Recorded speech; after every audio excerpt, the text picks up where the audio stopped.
Kenya. Kenya is located in the eastern part of Africa.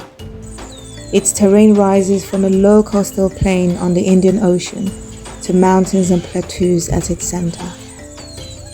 In Kenya, more than 60 languages are spoken. There are more than 40 ethnic groups.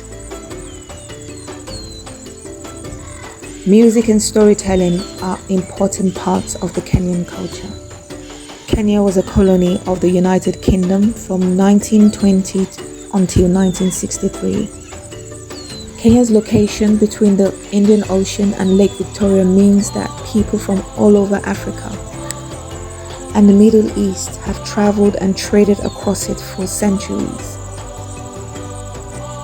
This has created a diverse culture with many ethnic groups and languages. Slavery is a big part of Kenya's history.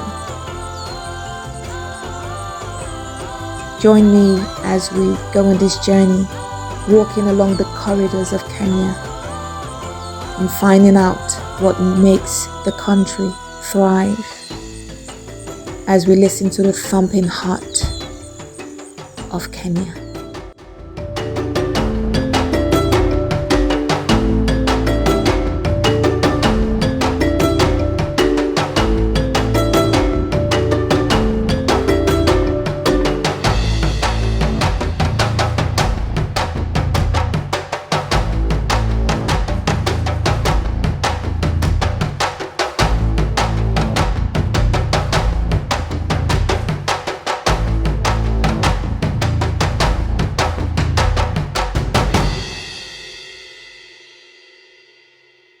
This is Kenya's story.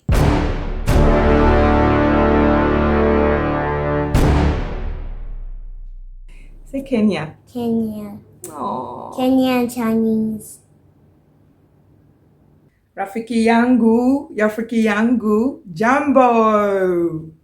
Jambo, habari. Welcome back to my channel. I hope you guys are doing good and keeping safe. Now, today we're going to be talking about a very interesting country in Africa. Kenya is one of the absolute diamonds of Africa. It is such an interesting country, and for me personally, I've visited Kenya 3 times with scenic views and absolutely beautiful landscapes, not to talk about the safari it has and the rich Maasai culture that it has as well. We're going to be talking about everything Kenya today, and I'm also going to be sharing some of the fun facts that I was quite pleased to discover and find out about Kenya.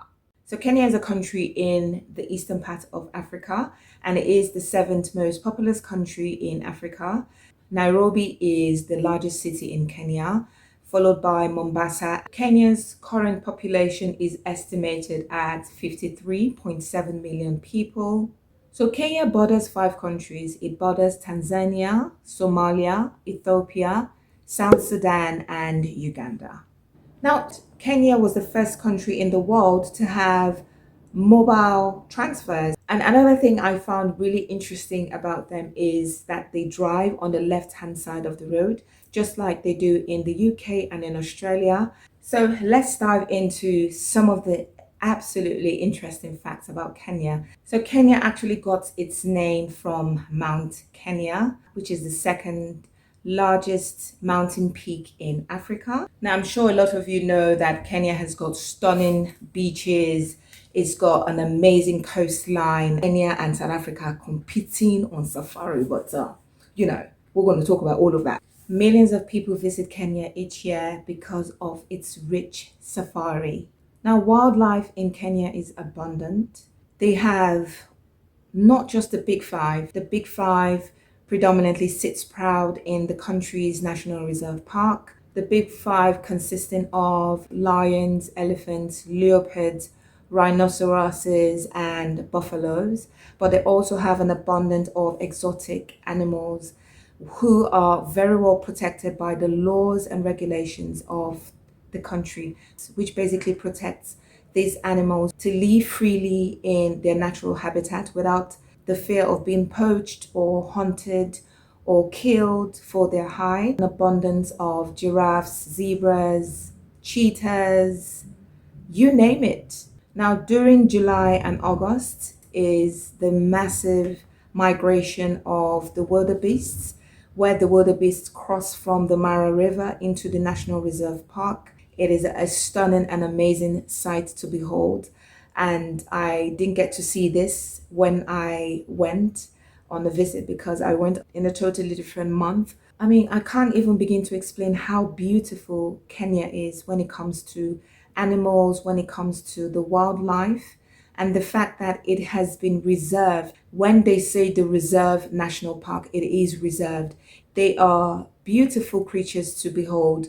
They are living mammals and birds and fishes, and I think they have the right to live freely apart from the domestic animals that are for human consumption. Kenya also has dolphins that you can view, different species of dolphins that you can view when they play and bathe in the Indian Ocean. To be honest, Kenya has actually got one of the best safaris because it basically has an amazing savanna, which is home to a lot of animals. The beauty of seeing these animals in their natural habitat is just so incredibly amazing. Now, agriculture is very big in Kenya. It accounts for a third of the country's national income. With a vast landscape and beautiful scenic views of Kenya, agriculture is very big and very rich in Kenya. Tourism being the second biggest economic sector within the country. Now, for a lot of African countries that were colonized by the British, Kenya gained its independence from British colonization in 1963. One of the things that the Kenyans adopted from the British is their love for tea, which is incredible because Kenya is one of the biggest exporters of coffee. Coffee is one of the biggest exports in Kenya. It grows so well in the country because of the acidity of the soil and the perfect balance with sunlight and rainfall. Coffee from Kenya is similar to Colombian malt. The coffee in Kenya is amazing and it is one of the most sought after coffees in the world because it is rich, it is dark, it is organic, and it is indeed made in Africa. Now, check this out. Kenya is the third largest producer of tea in the world. I didn't say Africa, I said in the world. It comes third after China and India. Now you can see that Kenya has got a massively rich agricultural sector. Amongst the largest tribes of Kenya is the Kikuyu tribe, Loya, Kaleji, Luo, and the Kamba tribes. The Maasai people account for about 1 million in the population. The Maasai culture is very rich with a deep, deep heritage. They're known for their jumping dance and warrior skills. They jump so high. You also get to see some of the Maasai people. I saw a couple of them and it was just amazing to see them in real life, just walking around town, going about their business, not knowing that I was just there starry-eyed looking at them. So English and Kiswahili are amongst the two languages spoken. I remember when I went to Kenya for the first time, and I was so impressed because I'd flown with Kenyan Airways, and I was so impressed that all of everything on the aircraft, all of the directions and the signages in the aircraft was written in English and Swahili.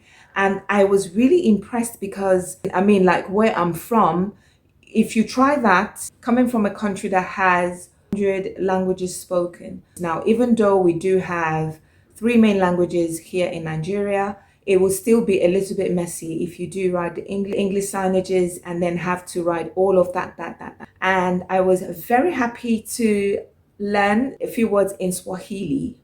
I know a lot of you know the really popular one, which was in The Lion King, Hakuna Matata, which means no worries. I think a lot of us back then, I think I was in secondary school. Yeah, I was in secondary school. And we all used to just go Hakuna Matata, Hakuna Matata, not really knowing the full meaning of Hakuna Matata. Hakuna Matata means no worries, no problem. It's such a lovely phrase that just rolls off your tongue. Hakuna Matata. It sounds very exotically African, in my opinion. And the people are generally very friendly. They're really friendly. I remember my first trip to Kenya, I was sort of scared to disembark from the plane, and the pilot came, held my hand, and held my baby on his other arm, and helped me to disembark from the aircraft. Now, if you're into sports like I am, so in school I tried to run, but I was always kicked off. I don't know why they didn't let me run. I wanted to run in school. I had the mind to run, but I guess I was always kicked off because I either came last or second to the last. Now, Kenya is known for having one of the highest enduring runners in the world. Kenyans are known to have the stamina and the build for running long races. They also love soccer in the country, and Kenyans are also lovers of rugby, but they're also very athletic, and you find that a lot of countries really Kenyan into their athletic teams. From Olympics to long-winded marathons, if Kenyans are not there running, then that race hasn't started. They have the highest level of endurance when it comes to running. I think maybe Usain Bolt would challenge what I've just said. But as a country, I think, to be honest, they have very good athletics. Now, we're going to be talking about the food in Kenya because I love food and everything to do with food. Now, Kenyan staple foods are cereals and pulses, which range between millet, sorghum, beans, vegetables, corn, as well as fruits. Now, although they are one of the top producers of coffee in the world, Kenyans actually opt for tea rather than coffee, and they have their own traditional tea. Now, the chai masala tea is a sweetened milk tea which is quite popular in Kenya. Now, because of the coastal regions in Kenya, fresh fish and seafood is abundant within the country. You have a variety of fishes to eat and enjoy. You've got tilapia, mackerel, as well as tons of exotic fishes, which gives an abundant variety to choose and eat from. Now, ugali is a traditional Kenyan food made from maize. So it is typically like a maize meal porridge, which looks and feels like some of the foods that we have in Nigeria. So it basically can be eaten with vegetables or sukuma wiki. So sukuma wiki is a vegetable-based soup. It's like collard green vegetables made with onions and lots of delicious spices. So you can eat that with the ugali. You have the iyama choma, there is pilau. You also have chapati, which is also being absorbed within the Kenyan food culture. So basically, let me give you a brief encounter on the first time I went to Kenya. I was on my way to Zimbabwe, and we were transiting in Kenya at the time. So that morning, this was in August of 2013, we woke up to the news that a section of Jomo Kenyatta Airport had burned down. And it really knocked us off our rockers because we thought that we were obviously traveling that afternoon. Now, it was impressive because the Kenyan authorities were able to sectionalize the part of the airport that had gotten burned, and planes were still allowed to fly out and land in the airport. We were just delayed by, I think, about 4 hours. So our flight was originally for, I think, 12 o'clock, and we ended up leaving Lagos at 5 p.m. And one other thing that you should know about Kenya is the time difference between Kenya and Nigeria is 3 hours. So we ended up arriving in Nairobi. It's a 5-hour flight from Lagos to Nairobi, but now you always have to calculate the time lapse and the time differences between these two countries. So we basically arrived about 1 a.m. in the morning, and I remember the first thing I noticed was how cold it was. I mean, when I say cold, it was autumn-like, UK-like cold. It was parts of Nairobi as just untouched. You could actually see that spot or see that part 100 years before, and it's still basically untouched. I love all of the statues of some of the big five animals around the skirting around the airport area. And on one of our trips into town, this well-fed, delicious-looking cow basically entered into the highway, and we were all so shocked. The driver didn't even bat an eyelid. It's like he was sort of used to it. The cow just basically walked right into the highway, and cars were like stopping and screeching, so the cow could literally cross from one side of the road to the other. That totally freaked me out, but it also showed me a part that Kenyans are indeed natural lovers of animals, because that cow didn't look like it was scared. I think it was just scared of the honking of the cars, but it just looked right at home.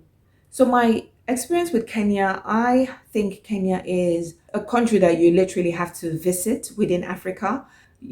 I'm sure everyone knows that Obama shares a big heritage with the Kenyan people. So Obama's father was Kenyan, and Kenya was proudly the country of Barack Obama. How envious does that make all of us feel? And also, before I go, the last thing I'm going to say is, did you know that the first African woman to win the Nobel Peace Prize, you guessed right, she was from Kenya. Wangari Maathai was a political and environmental activist. She was the founder of the Green Belt Movement, a foundation that worked within environmental conservation and women's rights. She was awarded the Nobel Peace Prize in 2004 for her amazing and outstanding work in sustainable development, democracy, and peace. Maathai had studied and worked in the USA, Germany, and of course, Kenya. So I hope you enjoyed this video today. I love Nairobi, and I think it is one of the countries you need to tick off on your next vacation. So I hope you enjoyed the video, and I hope you enjoyed all of the facts and all of the facts we've learned about Kenya.